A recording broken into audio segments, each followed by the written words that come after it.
Oke, halo teman-teman, aku Christopher, mahasiswa S2 di National Tsinghua University. Dan di video kali ini aku mau sedikit sharing tentang pengalamanku dalam mengurus dokumen di Teto. Nah, pertama mungkin buat teman-teman yang belum tahu, Teto ini apa? Teto ini semacam kantor perwakilan Taiwan di Indonesia, teman-teman.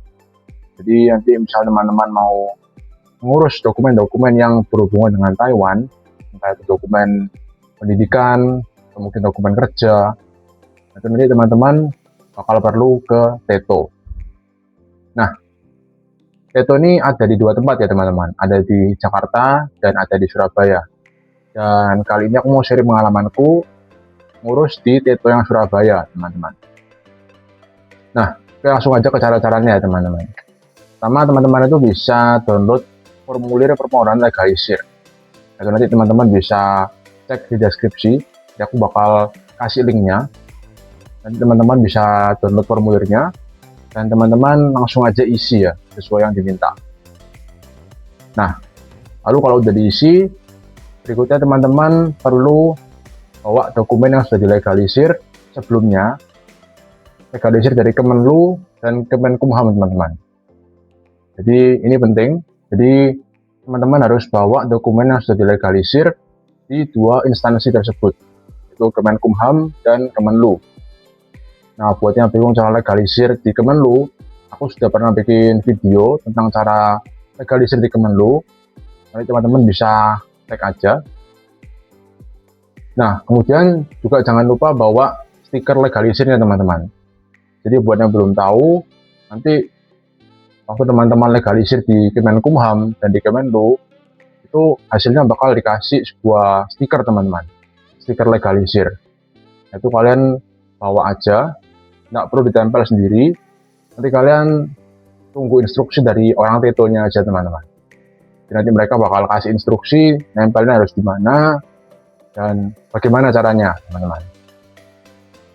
Nah, berikutnya teman-teman bisa bawa paspor dan KTP teman-teman. Ini kalian bisa bawa yang fotokopi dan aslinya teman-teman.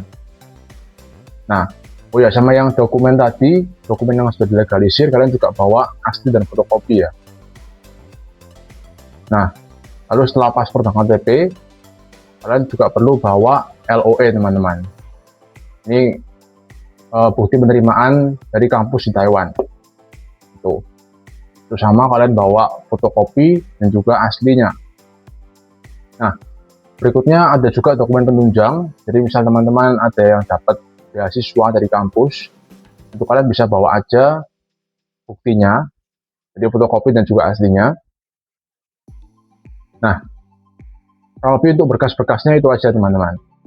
Nah, kalau mungkin kalian ada yang bingung, kalau misalnya nggak bisa datang sendiri, karena mungkin domisilinya di luar Surabaya atau Jakarta, nah kalian itu bisa minta orang lain, tapi kalian perlu surat kuasa teman-teman. Surat kuasa dan juga fotokopi KTP orang yang kalian beri kuasa. Itu. Nah, untuk biaya pengurusan dokumennya itu dibagi menjadi dua teman-teman. Ada yang ekspres dan juga ada yang standar.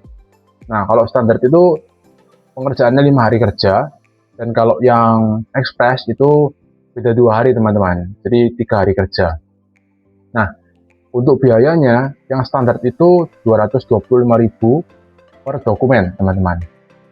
Sedangkan yang ekspres itu lebih mahal, jadi 338.000 per dokumen. Nah, kalau aku dulu aku pakai yang standar karena aku mikir cuma beda 2 hari dan nggak terlalu terburu-buru juga waktu itu. Nah, ya kurang lebih seperti itu teman-teman untuk cara-cara legalisir dokumen di Teto. Nah, dulu aku legalisir itu ijazah dan juga transkrip teman-teman. Jadi ini mungkin setiap kampus beda-beda ya teman-teman. Jadi dari pengalamanku sendiri, ada beberapa kampus yang minta legalisir dokumen, dan ada juga kampus-kampus yang nggak minta legalisir dokumen teman-teman. Jadi ya mungkin saranku kalian bisa pastikan dulu ke kampus kalian itu perlu legalisir dokumen atau enggak gitu. Karena sayang juga kalau sudah legalisir tapi ternyata nggak perlu. karena lumayan juga ya, jadi per dokumen 200 sampai 300 ribuan gitu. Ya mungkin segitu aja untuk video kali ini. Kalau ada pertanyaan kalian bisa langsung aja tulis di komentar di bawah ya.